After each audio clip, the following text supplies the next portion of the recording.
오늘 본문 시편 78편입니다. 72절까지인데 시편 150편 중에서 제일 긴 시편이 119편이죠, 그죠? 176절까지 있는데 오늘 시편은 72절까지, 그러니까 시편 가운데서도 두 번째로 분량이 많은 시편이 오늘 본문 78편입니다. 오늘은 12절에서 29절까지의 말씀을 가지고 은혜를 나누고자 합니다. 역사를 다루고 있는데 역사는 중요하죠. 기독교 신앙에서 역사를 제거하면 신앙의 내용도 사라지고 말 겁니다.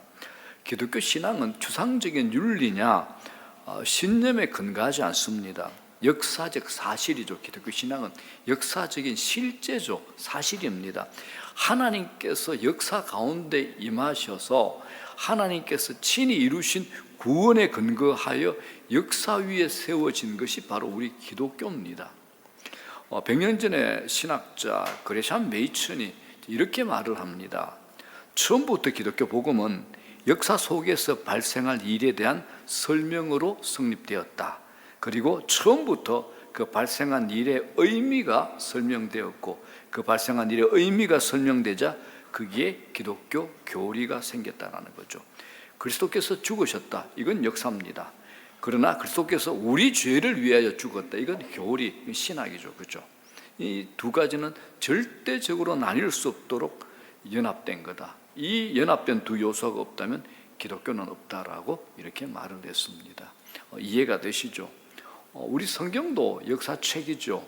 물론 성경 가운데 역사서가 따로 있지만 성경 전체가 역사서입니다. 역사는 하나님께서 일하신 기록, 하나님의 이야기, 히즈 스토리라고 얘기할 수 있습니다. 역사의 가장 정중앙에 역사를 통치하고 하나님의 주권으로 다스리는 분이 누구냐? 하나님이시죠. 성경에 등장하는 인물들뿐만 아니라 성경 바깥에 있는 인물들조차도 하나님께서 사용하신 도구들입니다. 사람의 역사는 끊임없이 실패를 합니다. 그런데 하나님께서는 실패한 사람들에게 계속 간섭하시고 개입을 하십니다. 사사기를 보게 되면 역사의 반복을 볼 수 있습니다. 사람들이 죄를 짓습니다. 하나님의 심판을 받고 하나님께 회개 간구를 하죠. 하나님께서 살려주십니다. 그런데 회복되니까 이 사람들이 또 다시 죄를 짓습니다. 사사기 이야기가 계속 그런 반복입니다. 다윗 가문도 마찬가지죠. 다윗의 실패가 아들 솔로몬에게 넘어갑니다. 솔로몬의 실패가 아들 르호보암으로 넘어갑니다. 르호보암 때 이스라엘은 급격하게 몰락하죠. 두 나라로 갈라지잖아요. 실수를 반복하면서 나중에는 남왕국 유다조차도 바벨론의 포로로 넘어갑니다. 자, 그런데 이 이스라엘의 역사는 단순히 기록이 아니라 우리에게 거울이 됩니다. 고린도전서 10장 11절에 바울이 이스라엘의 역사를 가지고 이렇게 얘기합니다. 그들에게 일어난 이런 일은 본보기가 되고 또한 말세를 만난 우리를 깨우치기 위하여 기록되었느니라. 우리를 깨우치기 위하여. 구약에 기록된 이스라엘 백성들의 이야기는 우리의 본보기가 되게 하시려고, 우리를 깨우치게 하시려고 성경에 남겨두었다, 기록하셨다라는 겁니다. 그렇기 때문에 성경에 기록된 이스라엘 백성들의 이야기는 단순히 한 나라의 이야기가 아닙니다. 오늘을 사는 우리에게 하나님께서 주시는 교훈이 이 안에 담겨져 있습니다. 이스라엘 백성들이 실수한 것을 볼 때마다 이 참 멍청한 사람들, 이것밖에 되지 않아 라고 우리가 판단할 것이 아니라 우리의 깨우침이 있어야 되는 겁니다. 같은 실수를 반복하지 말아야 되는 거죠. 출애굽기를 읽다 보면 광야에서 이스라엘 백성들이 참 기가 막힌 불평 한 가지를 합니다. 그게 뭐냐? 애굽에 있을 때가 좋았다 그럽니다. 그런데 애굽이 노예 생활이었잖아요. 얼마나 혹독하게 노예 생활을 당했습니까? 그런데 광야에 나와서 조금 고생하니 간다는 얘기가 애굽에 있을 때가 좋았다, 이런 아주 죄성이 깊은 인간의 본성을 아주 적나라하게 드러난 그런 고백을 하게 됩니다. 광야에서 이스라엘 백성들 40년 동안 줄기차게 공통적으로 한 게 있습니다. 정말 지겹도록 지치지 않고 한 게 하나 있죠. 불평과 원망이었습니다. 자, 이런 이스라엘 백성들을 우리가 비판하는데 이런 백성들의 실수가 우리의 실수도 될 수도 있다라고 성경은 우리에게 경고를 합니다. 그래서 바울이 고린도서에서 이렇게 우리에게 경고하죠. 그런즉 선줄로 생각하는 자는 넘어질까 조심하라. 너희들도 조심하라 이야기입니다. 우리는 겸손해야 됩니다. 다른 사람이 실수하는 것을 보고 우리가 비판하거나 고소해하는 것보다는 겸손한 마음을 가져야 될 겁니다. 자신이 누구인가 알지 못하는 사람은 다른 사람이 실수하는 거 보며 비판하고 정죄하죠. 우리는 늘 십자가 앞에서 우리를 보잖아요. 그래서 남을 함부로 판단하고 정죄하기가 참 어렵습니다. 내가 저 사람보다 더한데, 드러난 저 사람보다도 감춰진 내 죄가 훨씬 더 많은데라고 우리가 십자가 앞에서 우리 자신들을 그렇게 볼 수 있지 않습니까? 자, 우리가 지나간 사건들을 어떻게 해석하느냐에 따라서 앞으로 우리 삶이 달라질 수 있습니다. 지난 시간을 잘 해석하면 더 나은 모습으로 내일을 살 수 있습니다. 하나님의 관점이 있습니다. 일어나는 일을 통해서 하나님께서 말씀하시고 싶은 것이 있다는 겁니다. 우리가 이런 일들, 우리가 만난 일들을 어떻게 해석하는가에 따라서 우리의 미래는 달라질 겁니다. 자, 오늘 본문 이런 이야기입니다. 이스라엘 역사 전반에 관한 얘기입니다. 본문에서 기자는 특별히 출애굽의 역사를 기억하라라고 우리에게 권면합니다. 자, 11절 읽으십시오. 여호와께서 행하신 것과 그들에게 보이신 그의 기이한 일을 잊었도다. 자, 여기서 여호와께서 행하신 것과 그들에게 보이신 그의 기이한 일이 뭘까요? 출애굽을 얘기합니다. 하나님께서 행하신 것을 여러분 기억하셔야 됩니다. 신앙생활은 과거에 하나님께서 내 삶에 행하신 하나님의 역사를 기억해내는 겁니다. 쓸데없는 것은 빨리 잊어버려야 되죠. 그러나 하나님의 은혜는 내 마음속에 각인을 해 두셔야 됩니다. 영적 기억의 용량을 늘리셔야죠. 영적 기억의 용량을 늘리려면 쓸데없는 것은 지우셔야 됩니다. 반대로 하면 어떻게 되겠습니까? 하나님의 은혜, 하나님의 사랑은 기억하지 않고 힘들었던 것만, 고난당했던 것만 기억하면 문제가 생깁니다. 광야에서 이스라엘 백성들은 반대로 했습니다. 하나님께서 보이신 기이한 일들, 기적들을 다 잊어버렸죠. 힘들었던 것만 계속 끄집어내는 겁니다. 기억해냈습니다. 그러니까 광야에서 40년 동안 집단적으로 지치지 않고 원망하고 불평했던 겁니다. 자, 13절에서 15절까지 보겠습니다. 그가 바다를 갈라 물을 무더기같이 서게 하시고 그들을 지나가게 하셨으며 낮에는 구름으로 밤에는 불빛으로 인도하셨으며 광야에서 반석을 쪼개시고 매우 깊은 곳에서 나오는 물처럼 흡족하게 마시게 하셨으며. 13절에 바다를 갈라 물을 무더기같이 서게 하시고, 이게 무슨 일입니까? 무슨 사건입니까? 홍해 사건이죠. 그죠? 200만 이스라엘 백성들이 홍해를 걷는 홍해 도하 사건입니다. 또 14절에서 광야 여정 내내 하나님의 초자연적인 임재와 인도하심을 상징하는 구름 기둥, 불 기둥을 언급을 합니다. 낮에는 얼마나 뜨겁습니까?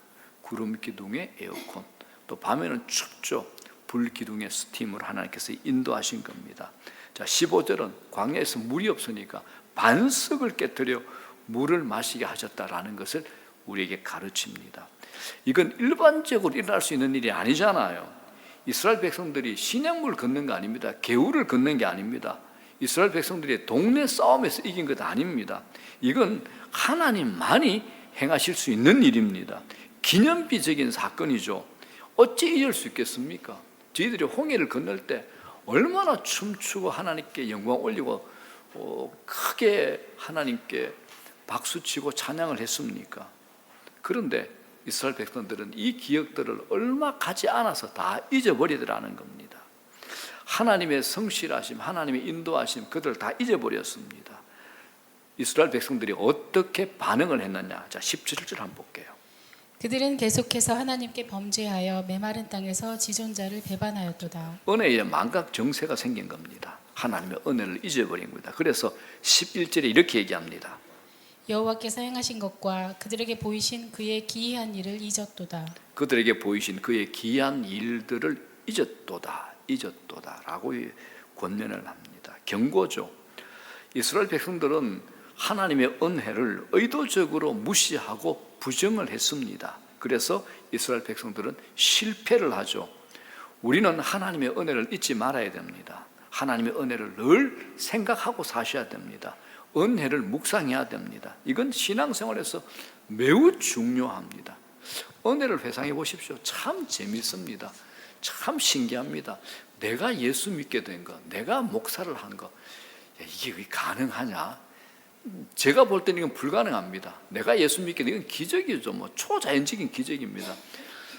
저한테는 다른 어떤 죽은 자가 살아나는 것보다도 내가 예수 믿게 된 것, 이것보다 더 큰 기적이 없는 겁니다. 저한테는. 이스라엘 백성들에게도 하나님의 은혜는 밤낮으로 넘쳤습니다. 자, 15절. 광야에서 반석을 쪼개시고 매우 깊은 곳에서 나오는 물처럼 흡족하게 마시게 하셨으며. 반석, 돌을 쪼개가지고 바위를 쪼개어 물이 나오게 하는 것이 가능한 일입니까? 하나님께서 그런데 그렇게 하셨습니다. 자, 19절 20절 보십시오. 하나님을 시험하는, 하나님을 테스트하는 말을 합니다. 그뿐 아니라 하나님을 대적하여 말하기를 하나님이 광야에서 식탁을 베푸실 수 있으랴. 보라, 그가 반석을 쳐서 물을 내시니 시내가 넘쳤으나 그가 능히 떡도 주시며 자기 백성을 위하여 고기도 예비하시랴 하였도다. 이스라엘 백성들은 하나님께서 베푸신 것으로 만족하지 않았을 뿐만 아니라 하나님을 불신하죠. 억지 논리를 펴니다. 이건 밥을 주신 것에 감사하지 않고 후식은 주시지 않는다라고 불평하는 것하고 똑같습니다. 하나님을 불신했기 때문에 하나님께 불평하는 거죠. 이스라엘 백성들은 하나님께서 행하신 기적을 똑똑히 자기 눈으로 다 봤습니다. 그런데 기적을 행하신 하나님을 믿지 않았습니다. 하나님을 하나님으로 인정하지 않았던 거죠. 예수님 시대도 신약에도 마찬가지입니다. 사람들은 예수님께서 기적을 행하심으로 나누어 주신 떡은 먹었는데 예수님은 믿지 않았습니다. 사람들은 기적을 구하고 기적을 보기를 원하지만 기적을 행하신 하나님을 따르진 않았던 겁니다. 하나님을 믿지 않으면 하나님께서 행하신 기적을 믿을 수 없습니다. 마음이 완악한 사람은 하나님께서 하시는 일을 볼 수가 없는 겁니다. 죽은 사람이 살아나는 것을 눈으로 직접 보고도 그것을 인정하지 않는다는 것, 지난 주일날 저희들이 확인하지 않았습니까? 하나님의 은혜를 망각하는 것은 불신앙입니다. 굉장히 위험한 겁니다. 하나님에 대한 태도가 근본적으로 잘못되었기 때문에 그렇습니다. 자, 22절입니다. 이는 하나님을 믿지 아니하며 그의 구원을 의지하지 아니한 때문이로다. 그렇죠. 이는 하나님을 믿지 아니하며 그의 구원을 의지하지 아니한 때문이로다라고 말을 합니다. 하나님의 은혜를 망각하고 하나님께서 주신 것으로 만족하지 않는 사람의 내면에는 하나님에 대한 불신앙이 자리 잡고 있습니다. 하나님께 무엇인가 구하는데, 하나님께 뭔가 달라고 하는데, 기도를 하는데 하나님에 대한 관심은 없는 겁니다. 의외로 이런 분들이 주위에 많이 있습니다. 하나님께 기도합니다. 그런데 하나님께 대한 관심은 없는 겁니다. 처음 듣습니까? 의외로 주위에 많습니다, 여러분. 광야에서 하나님을 불신했던 이스라엘 백성들의 내면에는 우상 숭배가 자리 잡고 있죠. 그들은 하나님을 하나님으로 믿지 않았던 겁니다. 자, 21절 보십시오. 그러므로 여호와께서 듣고 노하셨으며 야곱에게 불같이 노하셨고 또한 이스라엘에게 진노가 불타올랐으니. 자, 하나님께서 분노하셨습니다. 그런데 우리 아버지 참 좋으신 분이야. 나 같으면 이쯤 되면 못 참을 것 같아요. 어쭈 이것 봐라 그러고 그냥 단단히 혼을 낼 텐데 하나님께서는 진노 중에도 또 자비를 베푸세요. 자, 22절 보십시오. 그러나 그가 위의 궁창을 명령하시며 하늘 문을 여시고. 또 초자연적인 기적을 하나님께서 베푸시는 겁니다. 하늘을 명령하시고 하늘 문을 여시는 거죠. 이스라엘 백성들이 하나님 앞에서 망할 짓을 했음에도 불구하고 하나님께서 하늘 문을 여셔서 그들에게 은혜를 베푸셨습니다. 진노 중에 자비를 베푸신 거죠. 자, 24절부터 29절까지는 하나님께서 이스라엘에게 베푸신 은혜가 기가 막히게 열거되어 있습니다. 하나님께서 풍성하게 충족해 주신 겁니다. 자, 24절부터 29절 우리 다 같이 읽겠습니다. 시작. 그들에게 만나를 비같이 내려 먹이시며 하늘 양식을 그들에게 주셨나니 사람이 힘센 자의 떡을 먹었으며 그가 음식을 그들에게 충족히 주셨도다. 그가 동풍을 하늘에서 일게 하시며 그의 권능으로 남풍을 인도하시고 먼지처럼 많은 고기를 비같이 내리시고 나는 새를 바다에 모래같이 내리셨도다. 그가 그것들을 그들의 진중에 떨어지게 하사 그들의 거처에 두르셨으므로 그들이 먹고 심히 배불러나니 하나님이 그들의 원대로 그들에게 주셨도다. 하나님이 그들의 원대로 그들에게 주셨도다라는 거죠. 진노 중에도 자비를 베푸신 거죠. 이렇게 하나님께서 베푸신 은혜를 이렇게 풍성하고 많습니다. 충족하게 주신 겁니다. 이를 통해서 우리는 하나님의 사랑이 얼마나 큰가를 또 알 수 있습니다. 깨닫게 되죠. 하나님께서는 하나님의 백성들, 당신의 백성들을 돌보십니다. 절대로 하나님은 당신의 백성들을 포기하지 않으십니다. 하나님은 신실하신 분이죠. 하나님께서는 내가 무엇인가 하나님께 했기 때문에 내게 은혜를 베푸시는 것이 아니라 하나님과 나와의 관계, 내 아버지가 되시는 그 관계 때문에 내게 은혜를 베푸시는 겁니다. 우리 자녀가 말을 듣지 않으면 부모는 자녀를 야단치죠. 용돈을 줄이기도 합니다. 그런데 부모는 자녀를 버리지 않습니다. 버릴 수가 없는 것과 같습니다. 자녀가 부모에게 잘한 게 없습니다. 그러나 부모는 자녀에게 주고 또 줍니다. 마찬가지로 하나님께서는 우리가 이렇게 해도 우리를 사랑하시고 우리가 저렇게 해도 우리를 사랑하십니다. 이건 어떤 경우에도 의심하지 말아야 됩니다. 하나님께서는 하나님의 백성들은 어떠하든지 하나님의 백성들을 사랑하십니다. 자녀가 어떠하든 부모에게 책임이 있죠. 부모와 자녀로 관계가 맺어지면 부모와 자녀의 관계는 끊어질 수가 없습니다. 부모는 자녀의 모든 것을 책임집니다. 특별히 이제 아버지하고 어머니하고 이 자식의 사랑은 다르죠. 아버지는 자식에게 대체적으로 할 이야기 다 합니다. 또 엄마는 그게 안 됩니다. 왜? 당신하고 일체가 돼서 10달을 같이 지냈잖아요. 일체로 당신 몸 속에 10달을 같이 데리고 있어서 일체로 있었습니다. 이게 정서적인 분리가 안 된다고 합니다. 산부인과 의사들이, 상담사들이 엄마하고 자식은 절대 분리할 수 없답니다. 이건 안 됩니다. 동일합니다. 하나님께서 우리를 낳으셨잖아요. 그리고 하나님께서 당신의 아들을 통해서 우리의 모든 죄를, 내가 하나님에 대해서 원수가 됐을 때, 연약할 때, 내가 하나님에 대한 영적 감각이 없었을 때, 그때 우리를 택하셨고 구원하셨잖아요. 당신의 아들을 통해서. 그러니까 하나님은 절대 우리를 포기하지 않으십니다. 포기할 수 없습니다. 이게 우리 신앙의 기초가 돼야 됩니다. 신앙생활을 하면서 한참 신앙생활 잘하다가 참 멀리 갔다가 또 하나님께서 나를 사랑하시는가 싶어갖고 또 출발점으로 또 오시는 분이 있습니다. 오지 마십시오. 거기서 계속 앞으로 가셔야 됩니다. 절대 오시면 안 됩니다. 하나님은 우리를 사랑하십니다. 자, 그런데 이걸 우리가 또 오해해서는 안 됩니다. 내가 실패했을지라도, 내가 잘못했을지라도 하나님께서 우리를 절대로 버리지 않고 사랑하시고 용서하신다, 은혜를 베푸신다, 이것 때문에 우리가 아무렇게나 살아서는 안 된다라는 겁니다. 우리가 하나님을 온전히 믿고 하나님을 순종하게 되면 우리의 삶은 힘들지 않습니다. 풍성하고 충만한 인생을 살 수 있는 거죠. 자, 본문 이스라엘 백성들의 모습을 잘 보여줍니다. 이스라엘 백성들은 하나님의 은혜를 체험하고도 하나님을 신뢰하지 않고 하나님께 반역하죠. 참 안타깝습니다. 하나님께서 베푸신 풍성한 은혜를 기억하고 감사했다면 얼마나 좋을까요? 이스라엘 백성들이 죄에서 돌이켰다면 하나님의 은혜는 무궁하게 흘러넘쳤을 겁니다. 이스라엘 백성들은 하나님의 은혜를 받을 만한 자격이 없었습니다. 그들은 하나님을 원망하죠. 쉽게 불평하고 쉽게 반역을 합니다. 하나님을 거부합니다. 믿음으로 반응하지 않았습니다.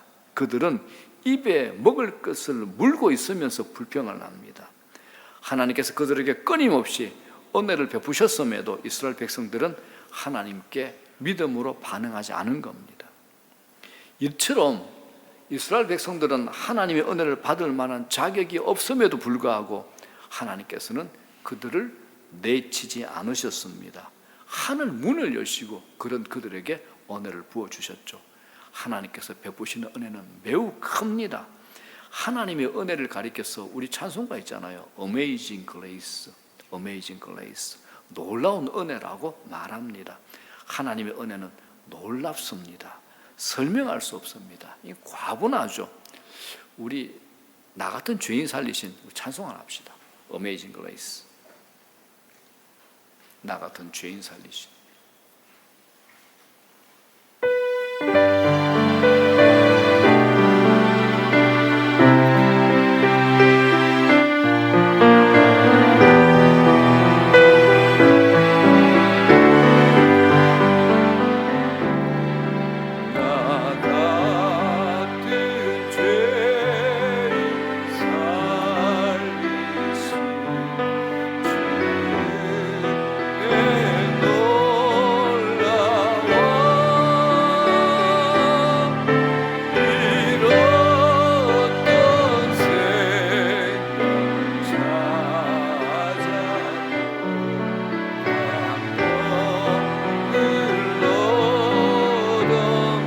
나 같은 죄인 살리신 나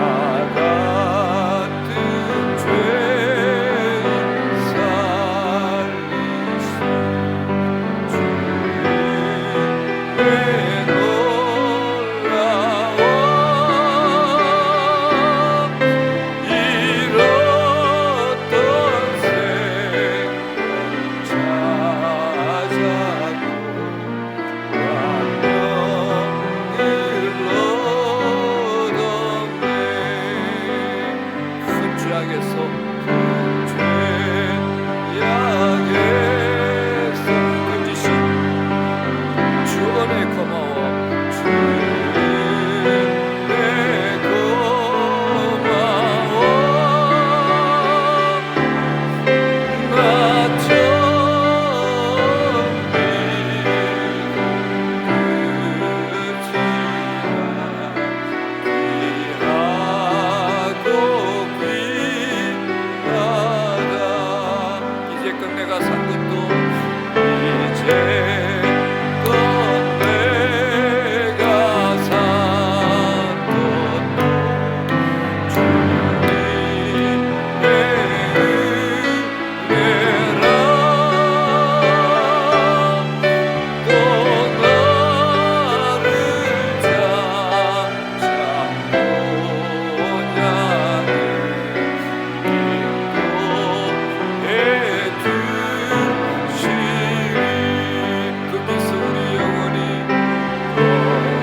생명 찾았고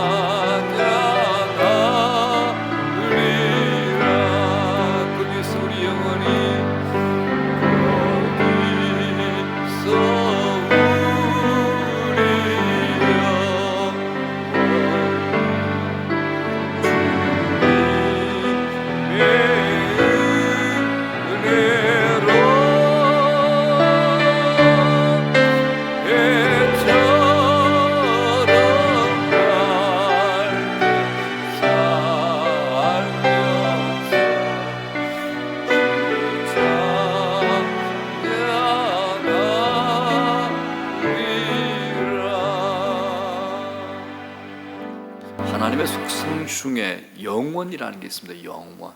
그 영원이 우리에게도 연결되어 있습니다. 우리는 이 땅의 끝이 나는 존재가 아니죠. 우린 영원히 사는 존재입니다. 그 삶을 언제나 생각하고 사셔야 됩니다. 이렇게 바꿀 수 있죠. 우리는 내 인생 해답과 결론을 알고 살아갑니다 라는 거죠. 우리는 우리 인생의 해답과 결론을 가지고 살잖아요. 자, 우리 인생을 한번 반추해 봅시다. 우리에게 베푸신 하나님의 은혜가 얼마나 큰지 오늘 우리가 2월 마지막 날 한번 회상할 수 있으면 좋겠습니다. 하나님께서 우리에게 많은 것을 베푸셨습니다. 힘들고 어려워 원망하고 불평할 수 있지만 가만히 생각해 보면 틈틈이 순간순간 하나님의 은혜는 크고 놀랍습니다. 우리가 잘하는 거 하나밖에 없죠. 죄 짓는 거 이건 참 기가 막히게 잘합니다. 뭐 대놓고 죄 짓지 않잖아요. 생각으로 죄 짓고 마음으로 죄 짓고 상상으로 죄 짓는 거 얼마나 많습니까? 십자가의 은혜, 십자가의 도는 내 힘으로 깨달을 수 없습니다. 우리는 구원받기에 합당하지 않습니다. 그런데 하나님께서 우리를 구원의 반열에 넣어주셨습니다. 십자가의 도를 깨닫게 해주셨습니다. 하나님의 백성으로 삼아주셨습니다. 하나님을 아빠, 아버지라고 부르게 하셨습니다. 천국을 우리 것으로 삼게 해주셨습니다. 우리에게 이 온 우주의 상속권을 이미 우리에게 주셨습니다. 기가 막히지 않습니까? 그럼에도 우린 지금 세속도시에 살고 있습니다. 무신론의 힘이 강한 시대를 살고 있죠. 그렇기 때문에 우리는 이 시대 가운데 믿음을 잃지 않고 하나님의 백성으로 잘 살아야 되는 겁니다. 우리가 살아가는 것이 기적입니다. 지금 이 자리에 앉아 말씀을 받으며 먹잖아요. 이건 기적입니다. 하루 밥 3끼 먹을 수 있는 것 기적입니다. 먹을 것을 소화하고 힘을 얻죠. 기적입니다. 하나님께서 살려주시고 살리셔서 지금 여기에 있는 겁니다. 수많은 죽음의 고비가 있었지만 하나님께서 살려주셔서 지금 여기 살고 있습니다. 우린 기적 속에 살고 있는 겁니다. 하나님 말씀이 깨달아지는 것 은혜지요. 아무리 해도 믿어지지 않는 사람 주위에 많습니다. 우리 주위에 창세기 1장 1절 있잖아요. 태초에 하나님이 천지를 창조하시니라. 이 말씀이 안 믿어진대. 예수님의 동전의 탄생이 안 믿어진대. 우리는 그것을 믿잖아요. 그게 은혜입니다. 모든 것을 다 잃었다 해도 우리는 천국을 소유한 자입니다. 하늘나라를 소유한 자입니다. 하나님의 것을 상속받을 상속권을 가지고 있는 자들입니다. 실제적으로 우리는 모든 것을 다 가진 자들입니다. 우리는 죽어도 괜찮습니다. 죽음이 두렵지 않습니다. 왜요? 우리는 부활할 것이기 때문입니다. 실수한 것, 불순종한 것이 많음에도 우리가 망하지 않고 살아있는 것, 하나님의 은혜 때문에 그렇습니다. 은혜입니다. 오늘도 죄를 많이 지었음에도 하나님께서 우리를 하나님의 자녀로 인도하고 보호해 주셨습니다. 하나님 앞에서 선을 행하지 못하고 하나님 앞에 내세울 만한 것이 아무 것이 없음에도 불구하고 하나님께서 하나님의 은혜의 옷자락으로 하나님의 의로 우리를 덮어주셨고 우리를 의인으로 삼아주셨습니다. 너 내 백성, 내 아들, 너는 의인이야 삼아주셨습니다. 우리가 하나님의 은혜 안에 살고 있죠. 그래서 사도 바울은 인생 최고의 영광, 축복인 부활의 영광을 쭉 설명하다가 고린도서 15장이 부활장이잖아요. 부활의 영광을 설명하다가 자신의 인생 안에 경험한 걸 기가 막히게 이렇게 고백합니다. 자, 15장 10절 다 같이 우리가 믿음으로 고백합시다. 시작. 내가 나 된 것은 하나님의 은혜로 된 것인 내게 주신 그의 은혜가 헛되지 아니하여 내가 모든 사울보다 더 많이 수고하였으나 내가 한 것이 아니요 오직 나와 함께 하신 하나님의 은혜로다. 고백을 한 겁니다. 살아보고 고백한 거죠. 우리도 우리 힘으로 여기까지 온 것 아닙니다. 하나님을 따르는 내 열심보다 나를 이끌어 주시는 하나님의 열심이 더 크기 때문에 우리가 여기까지 왔습니다. 우리는 망하지 않습니다. 우리는 사방으로 우겨삼을 당하여도 쌓이지 않습니다. 답답한 일을 만나도 낙심하지 않습니다. 왜요? 내 안에 예수의 생명이 있기 때문에 그렇습니다. 십자가를 묵상해 보십시오. 우리가 자랑하는 모든 것은 십자가 앞에서는 다 빛을 잃어버리고 말 겁니다. 십자가 앞에서 나는 정말 심각한 죄인, 죽을 죄인, 저주 아래 있었음을 깨닫게 되죠. 그럼에도 불구하고 하나님께서 십자가를 통해서 우리를 구원해 주신 겁니다. 우리 자신을 돌봐야 됩니다. 돌아봐야 되죠. 우리에게 있는 것 모두가 다 하나님의 은혜입니다. 하나님께서 우리에게 충분히 주셨습니다. 모자라지 않습니다. 우리는 하나님의 풍성한 은혜를 인정해야 됩니다. 시편 23편 1절에 다윗이 자기 인생을 이렇게 정리하잖아요. 여호와는 나의 목자시니 내게 부족함이 없으리라 라고 고백합니다. 하나님께서 하나님의 은총으로 우리를 두르고 계십니다. 그러므로 우리는 아쉬울 것이 없는 자들입니다. 우리가 불평하고 원망한 이유는 하나님과의 관계에 문제가 있기 때문에 그렇습니다. 우리 모두 오늘 하나님 은혜의 기억을 회복하는 그런 복된 시간 되기를 축복합니다. 하나님으로부터 멀어지니까 내 안에 자꾸 불평이 생기고 탐심이 생기고 원망이 생기고 불신앙이 생기는 겁니다. 우리 안에 있는 탐심, 불신앙, 원망, 회개하는 그런 시간 갖기를 소망합니다. 하나님께서 행하신 놀라운 은혜에 믿음으로 반응하는 우리 모두 되기를 소망합니다. 하나님께서 베푸신 은혜에 감사하고 은혜를 흘려보내는 저와 여러분 되기를 축복합니다. 세상의 한가운데서 하나님만이 우리에게 만족을 주신다. 이건 여러분 경험해 보셨잖아요. 내가 나를 아무리 치장하고 아무리 나를 가꾸고 아무리 채워도 진정한 만족이 없다는 거. 내 가장 깊숙한 곳의 만족은, 내 영혼의 만족은 하나님만이 만족이 되더라는 거 우리가 경험해 보셨잖아요.